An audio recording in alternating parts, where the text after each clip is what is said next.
कहानी में एक मोड़ आने वाला था। वो दिव्य स्वरूप शांत और प्रकाश से भरा था। आसमान में तूफान उठा।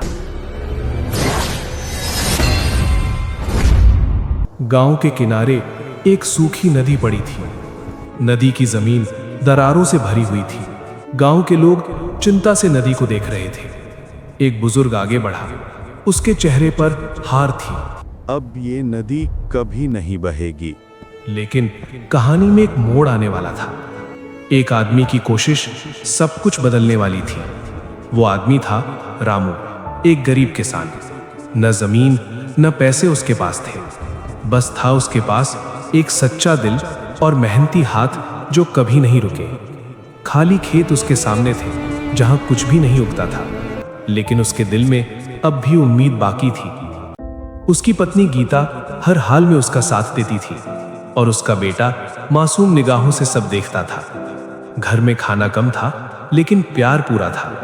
रामू हमेशा कहता था, मेहनत कभी बेकार नहीं जाती। गांव में सालों से बारिश नहीं हुई थी। धरती सूख चुकी थी, हरियाली गायब हो गई थी, खेत बंजर हो गए थे और उम्मीद भी। नदी भी अब सिर्फ याद बनकर रह गई थी। लोग गांव छोड़कर दूर जाने लगे थे, लेकिन रामू कहीं नहीं जाना चाहता था।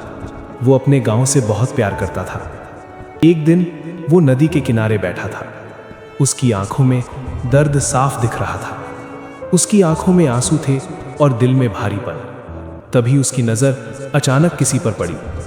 नदी के बीचों बीच एक छोटा सा पौधा था। वो पौधा सूखने के कगार पर था। रामू सोच में पड़ गया, क्या ये बच सकता है? उसने अपने घड़े को देखा। पानी बहुत कम था, लेकिन दिल ने कहा, कोशिश करनी चाहिए। रामू ने फैसला किया, वो मदद करेगा। वो घड़ा उठाकर पौधे के पास गया। उसने अपना आखिरी पानी पौधे को दे दिया। पानी मिट्टी में समा गया और पौधा थोड़ा संभल गया। रामू मुस्कुराया, जैसे उम्मीद जाग उठी हो। उसने धीरे से कहा, मैं फिर आऊंगा और तुम्हें पानी दूंगा जब तक तुम ठीक ना हो जाओ। अगले दिन रामू फिर लौट आया। रामू दूर से पानी लाता, थकान के बावजूद चलता रहा। वो रोज आता और पौधे को सींचता। गांव के लोग हंसते थे, उसे पागल कहते थे। कुछ लोग बोले, ये सब बेकार है। लेकिन रामू कभी नहीं रुका। उसकी नजर बस उस छोटे पौधे पर थी। दिन बीतते गए, पर उसकी मेहनत जारी रही। हर दिन वो पानी लेकर आता और हर दिन पौधा थोड़ा और हरा होता गया। एक रात कुछ अलग होने वाला था। रामू पानी डाल रहा था, तभी कुछ चमका। अचानक चारों तरफ रोशनी फैल गई। सूखी नदी अब चमकने लगी थी। रामू डर गया, लेकिन वहीं खड़ा रहा। तभी एक आवाज आई, रामू, मेरे भाई, जो उसी पौधे से आ रही थी। रामू हैरान था, उसे समझ नहीं आया। आवाज फिर बोली, तुमने मुझे बचाया है। तुमने बिना लालच मेरी मदद की। अचानक पौधा तेजी से बढ़ने लगा। वो एक बड़े चमकते पेड़ में बदल गया और उसके सामने एक दिव्य स्वरूप प्रकट हुआ। वो दिव्य स्वरूप शांत और प्रकाश से भरा था। उसने रामू की ओर देखा और मुस्कुराया। डरो मत रामू, मैं इस नदी की आत्मा हूं। तुमने मुझे जगाया है। तुम्हारी दया ने मुझे जीवित किया। अब ये नदी फिर से बहने लगी और तुम्हारी किस्मत भी बदलने वाली है।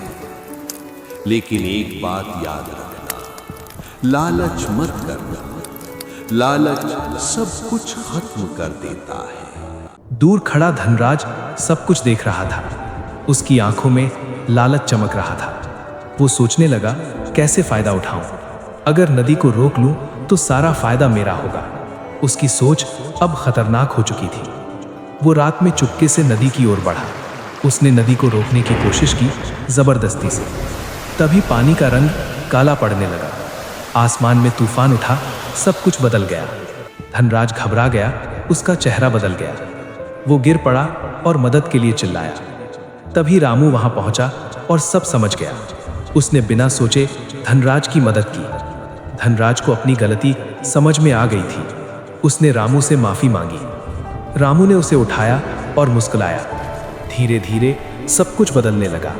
गांव फिर से हरा भरा हो गया।